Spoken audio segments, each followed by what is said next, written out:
బయట ఉన్న మిత్రులందరూ కూడా లోపలికి వచ్చి కూర్చోవలసిందిగా కోరుతున్నాము. కార్యక్రమాన్ని స్టార్ట్ చేద్దాము.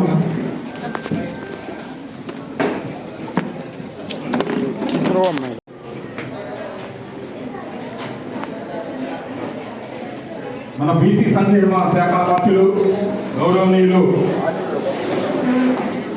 ఎస్ సవిత గారికి సాదరంగా ఆహ్వానిస్తూ మరి ఈనాటి జ్యోతిరావు పూలే గారి భార్య అయినటువంటి సావిత్రిబాయి పూలే గారి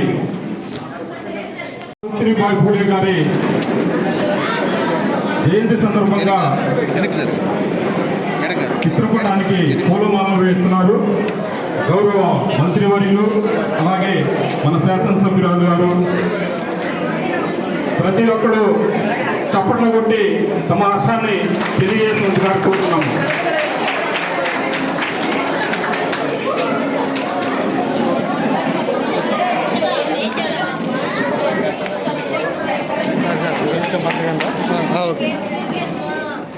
జోహార్ సావిత్రిబాయి ఫూలే, జోహార్ సావిత్రిబాయి ఫూలే గారు, జోహార్ సావిత్రిబాయి ఫూలే గారు, జోహార్ ఫూలే గారు, జోహార్ ఫూలే గారు, జోహార్.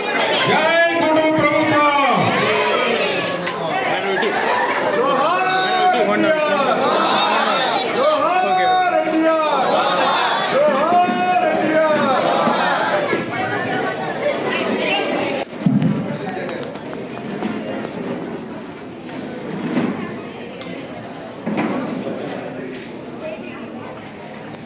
ఏపీ మేధా సహకార సమితి అధ్యక్షులు వారిని కూడా వేదిక మీదకి రావాల్సిందిగా కోరుతున్నాము.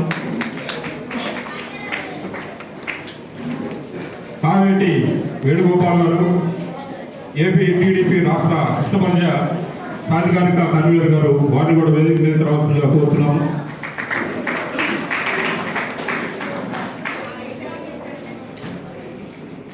కృష్ణపంజ గల్లా మాధవి గారిని సభలో ఉద్దేశించి మాట్లాడవలసిందిగా కోరుతున్నాను. నమస్కారం. ముందుగా సవితమ్మ గారికి స్వాగతం, నమస్కారం. వేదిక మీద ఇచ్చేసిన పెద్దలందరికీ కూడా పేరు పేరున నమస్కారం. విచ్చేసిన నాయకులకు, ఇక్కడ ఎంతోమంది విద్యార్థులు కనపడుతున్నారు, వాళ్ళందరికీ నాయకులకు అందరికీ కూడా పేరు పేరున నమస్కారం. ఈరోజు సావిత్రిబాయి పూలే గారి జన్మదిన వేడుకల్ని మనందరం కూడా కలిసికట్టుగా ఈరోజు సెలబ్రేట్ చేసుకుంటున్నాము. ఇలాంటి వ్యక్తుల్ని ఇటు జన్మదిన రూపంలో అటు వర్ధంతుల రూపంలో గుర్తు చేసుకోవడం చాలా అవసరం. ముఖ్యంగా ఇక్కడ నాయకులు ఇలాంటివి జరుపుకుంటూ ఉంటారు, అయితే ఇక్కడ విద్యార్థులు ఉన్నారు, వారు ఎందుకు జరుపుకుంటున్నారో తెలుసుకోవాల్సిన అవసరం చాలా ఉంది.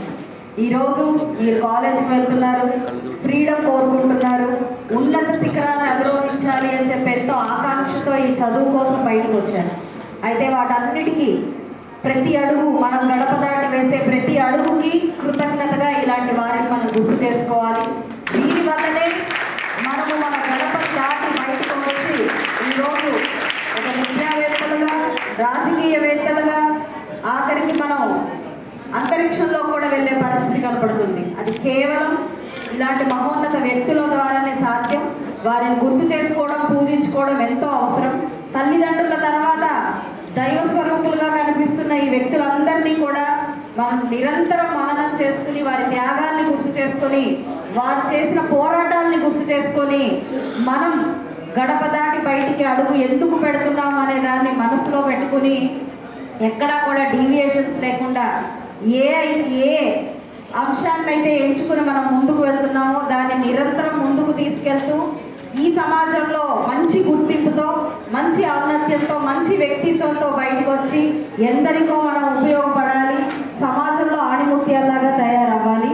అయితే మనకి గొంతు విప్పే హక్కు ఇలాంటి వ్యక్తుల ద్వారానే వచ్చింది కాబట్టి గొంతు అంటూ విప్పాము అంటే సమాజ శ్రేయస్సు కోసమే మనం చేయాలి. అర్థం లేని ఊసిపోని మాటలతో మనం కాలం వ్యర్థం చేయకుండా మన మాట, మన వ్యక్తిత్వం, మన నడవడి ప్రతి ఒక్కటి మన గొప్పతనాన్ని పెంచుతూ, అదేవిధంగా సమాజంలో సమాజ గొప్పతనాన్ని పెంచుతూ, మన యొక్క రాష్ట్రం అదేవిధంగా మన దేశం యొక్క ఔన్నత్యాన్ని పెంచే విధంగా మన నడవడిక ఉండాలి. దానికి తార్కాణంగా సాక్ష్యాలుగా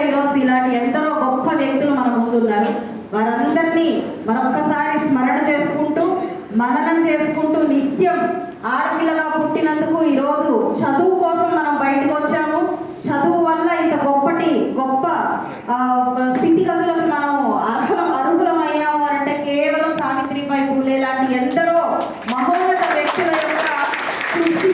కాబట్టి వారందరికీ పాదాభివందనాలు చేస్తూ ఎప్పుడూ నిత్యం కృతజ్ఞతా భావంతో వారి పట్ల ఉంటూ మనందరం సమాజంలో గొప్ప వ్యక్తుల్లాగా తీర్చిదిద్దబడాలి. ఇలాంటి గొప్ప వ్యక్తుల యొక్క సహాయ సహకారాలతో మనందరం ముందుకు వెళ్ళాలి అని చెప్పి కోరుకుంటూ మరొకసారి ఈ అవకాశాన్ని నాకు కల్పించిన పెద్దలందరికీ, సావిత్రమ్మ గారికి పేరు పేరున సవిత